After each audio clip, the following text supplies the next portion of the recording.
علی محمد صلی اللہ علیہ وآلہ وسلم۔ قیامت کا دن دوستیاں مٹنے کا دن ہے۔ ہاں، ایک دوست ہے جو قیامت کے دن بھی ساتھ نبھائے گا۔ وہ کون سا دوست ہے؟ اللہ پاک نے 25ویں پارے میں سورہ زخرف کی آیت نمبر 67 میں ارشاد فرمایا، ترجمہ کنز الایمان، گہرے دوست اس دن ایک دوسرے کے دشمن ہوں گے مگر پرہیزگار۔ یعنی دنیا میں جو دوستی کفر و گناہ کی بنا پر تھی، وہ قیامت کے دن دشمنی میں بدل جائے گی۔ جو صرف دنیاوی مقاصد کے لیے دوستی تھی، وہ دوستی دشمنی میں بدل جائے گی، جبکہ دینی دوستی اور وہ محبت جو صرف اللہ کے لیے تھی، وہ دشمنی میں نہیں بدلے گی، وہ دوستی باقی رہے گی۔ مسلمانوں کے چوتھے خلیفہ حضرت علی المرتضیٰ رضی اللہ عنہ سے اس آیت کی تفسیر میں آپ فرماتے ہیں کہ دو دوست مومن ہیں، دو دوست کافر ہیں۔ مومن دوستوں میں سے ایک مر جاتا ہے تو وہ مرنے والا اللہ کی بارگاہ میں عرض کرتا ہے، یا اللہ میری فلاں سے دوستی تھی، فلاں مجھے تیری اور تیرے رسول کی فرما برداری کرنے کا، نیکی کرنے کا حکم کرتا تھا، مجھے برائی سے روکتا تھا، اور مجھے یہ خبر دیتا تھا کہ تیری بارگاہ میں حاضر ہونا ہے۔ یا اللہ اسے میرے بعد گمراہ نہ کرنا، اور اسے ایسی ہدایت دے جیسی ہدایت مجھے عطا فرمائی، اور اس کا ایسا اکرام کر جیسا اکرام میرا کیا۔ اب یہ اللہ کی بارگاہ میں اس دوست کی سفارش کر رہے، مرنے والا دوست، جو اس کا دوست ابھی دنیا میں ابھی مرا نہیں ہے، ابھی دنیا میں زندہ ہے۔ جب اس کا وہ مومن دوست مر جاتا ہے تو اب اللہ پاک ان دونوں کو جمع فرما دے گا، جو پہلے مرا اور جو بعد میں مرا۔ دونوں چونکہ مومن دوست ہیں، اللہ پاک دونوں کو جمع کرتا ہے، فرماتا ہے کہ ایک دوسرے کی تعریف کرو۔ اب دونوں مومن دوست، یعنی جو اللہ کی رضا کے لیے جنہوں نے دوستی لگائی ہے، وہ ایک دوسرے کی تعریف کرتے ہیں۔ ہر ایک یہ کہتا ہے کہ یہ اچھا بھائی ہے، یہ اچھا دوست ہے، اچھا رفیق ہے۔ اور دو کافر دوستوں میں سے جب ایک مرتا ہے تو دعا کرتا ہے، یا اللہ فلاں مجھے تیرے اور تیرے رسول کی فرما برداری سے منع کرتا تھا، برائی کا حکم دیتا تھا، نیکی سے روکتا تھا، یہ خبر دیتا تھا کہ تیرے حضور حاضر نہیں ہونا۔ تو ان میں سے ہر ایک دوسرے کو برا بھائی، برا دوست، برا رفیق کہتا ہے۔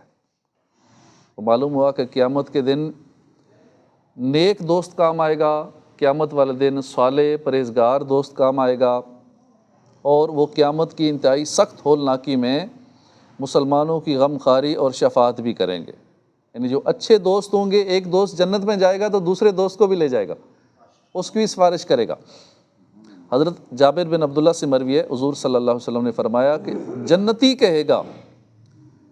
کہے گا میرے فلاں دوست کا کیا حال ہے، اور وہ دوست گناہوں کی وجہ سے جہنم میں ہوگا۔ اللہ پاک فرمائے گا اس کے دوست کو نکالو، جنت میں داخل کر دو۔ تو جو لوگ جہنم میں باقی رہ جائیں گے وہ یہ کہیں گے کہ ہمارا کوئی سفارشی نہیں ہے، نہ کوئی غمخوار دوست ہے۔ حضرت حسن بصری فرماتے ہیں کہ ایماندار دوست بڑھاؤ، نیک لوگوں سے دوستی زیادہ رکھو، کیونکہ بروز قیامت یہ بخشوا لیں گے، یہ سفارش کریں گے، شفاعت کریں گے۔ یہ ہیں باوفا دوست۔ کون؟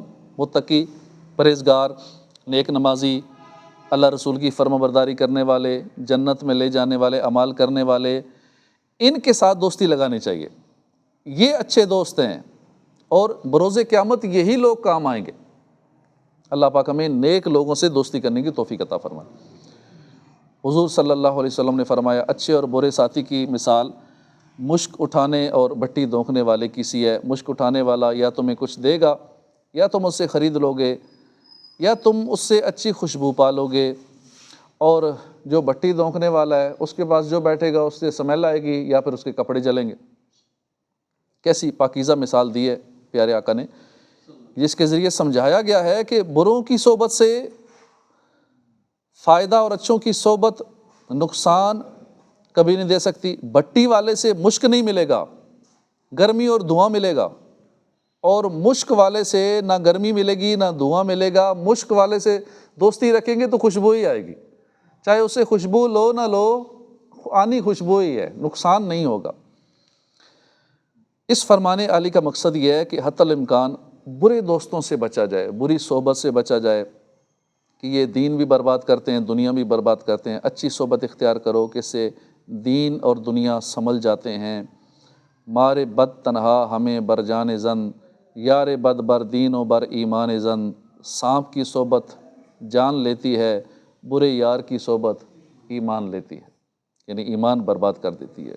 ہمارے اولاد اگر برے دوستوں کے ساتھ اٹھنے بیٹھنے لگے تو والدین انہیں سمجھاتے ہیں, مگر اولاد سامنے سے بڑی دلیل دیتی ہے, فلاں تو مجھے کوئی بری بات نہیں سکھاتا, وہ تو بڑا اچھا ہے, خواہ مخواہ آپ کو اس میں برائیاں نظر آتی ہیں. ایسی اولاد کو چاہیے کہ والدین کی بات مان لیں. والدین جو کچھ جانتے ہیں, بچگانہ ہمارا ذہن ہوتا ہے تو ان تک ہم نہیں پہنچ سکتے. ویسے بھی کوئی برا بول کر تھوڑے ہی کہے گا کہ میں برا ہوں. مثلا کوئی بے نمازی ہے, وہ بول کر نہیں کہے گا کہ تم بھی نماز نہ پڑھو. جو بد اخلاق ہے وہ بول کر نہیں کہے گا کہ تم بھی بد اخلاقیاں کرو, تم بھی گالیاں دو. کوئی بھی ایسا نہیں کرے گا کوئی دوست. اگر وہ ایسا کرے تو کون اس کے ساتھ دوستی لگائے گا؟ برا دوست ایک بھٹی ہے جو اس کے پاس بیٹھتا ہے, آگ کی چنگاریاں اس کی طرف ضرور آتی ہیں. ہم ذرا غور کریں, ہمیں شریعت نے صحبت کے اچھے برے اثرات سے آگاہ کیا ہے. الصحبت و مؤثرہ, a man is known by the company he keeps. بندہ جس صحبت میں بیٹھتا ہے صحبت اثر کرتی ہے. سوال یہ ہے کہ صحبت کے اثر کرنے کا انداز کیا ہوتا ہے, کسی کی صحبت ہم پر کس طرح کس ذریعے سے اثر کرتی ہے. امام راغب اصفہانی نے اس راز سے پردہ اٹھایا. فرماتے ہیں کہ برا دوست اپنے دوست کی عادات کو اپنی باتوں اور کاموں سے نہیں بگاڑتا, بلکہ صرف اس کی طرف دیکھنے سے ہی عادتیں بگڑ جاتی ہیں. صرف برے کو دیکھنے سے ہی اس کے اثرات ہو جاتے ہیں. تو معلوم ہوا کہ ہمارا دوست ہمیں بری باتیں نہ بھی بتائے نا, ہمیں برائی کی طرف لے کر جائے یا نہ جائے, اس کی صحبت, بری صحبت کا اثر اس کی طرف دیکھنے سے ہی ہو جائے گا. ہم جیسے جیسے اس کو دیکھتے جائیں گے اس کا اثر ہمارے دل پہ پڑے گا. اس لیے برے بندے کو دیکھنے سے بھی بچنا چاہیے, کیونکہ آہستہ آہستہ دیکھتے رہیں گے.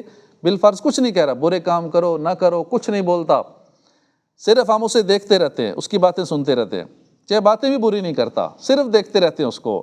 آخر ایک دن آئے گا کہ ہم اس برے دوست کے رنگ میں رنگ چکے ہوں گے. لہٰذا بہتر ہے کہ ہم برے دوست سے پہلے دن ہی بچ جائیں, اس کے قریب بھی نہ جائیں. اللہ کے آخری نبی صلی اللہ علیہ وسلم نے فرمایا, برے ساتھی سے بچو کیونکہ وہ جہنم کا ایک ٹکڑا ہے, اس کی محبت تمہیں فائدہ نہیں پہنچائے گی اور وہ تم سے اپنا وعدہ پورا نہیں کرے گا. اللہ پاک برے دوستوں سے بچائے, نیک لوگوں سے دوستی کی توفیق عطا فرمائے. آمین بجاہ نبی الامین صلی اللہ علیہ وسلم.